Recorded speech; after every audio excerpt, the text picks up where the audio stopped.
Let's understand the highlights and concerns of the Digital Personal Data Protection Bill that has been passed in the Lok Sabha.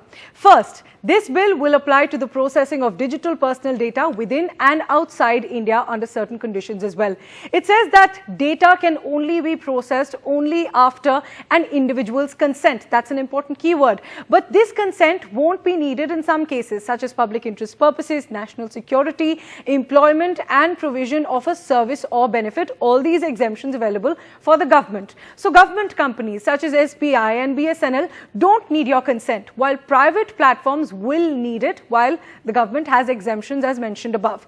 Next, it makes the government exempt from any data protection provisions on the grounds of national security, maintenance of public order, among others. This raises concerns about the right to privacy. Critics say that personal data could be used for surveillance without consent on national security grounds. Next, who has the responsibility to keep data safe? Data fiduciaries, or entities that determine the purpose and means of processing data. For example, Google. Such entities have to keep your data secure and delete it once the purpose of the data has been met. Next, the bill gives us all the right to information to ask platforms what personal data of ours is being processed by them and where all has it been shared.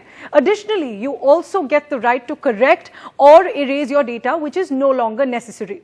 The Data Protection Board will ensure compliance of all of these provisions. The Centre will establish this board, which raises a concern over whether the board will be independent. The board can also ask entities to provide any citizen's personal information. That again gives the central government power to access our data without our knowledge. The board can also impose penalties of up to 250 crore rupees on entities for failing to protect our data. Another important point, the centre gets the power to decide which countries or territories outside India can access our data, which countries can fiduciaries share our data with. With these key provisions, the bill will next go to the Rajya Sabha.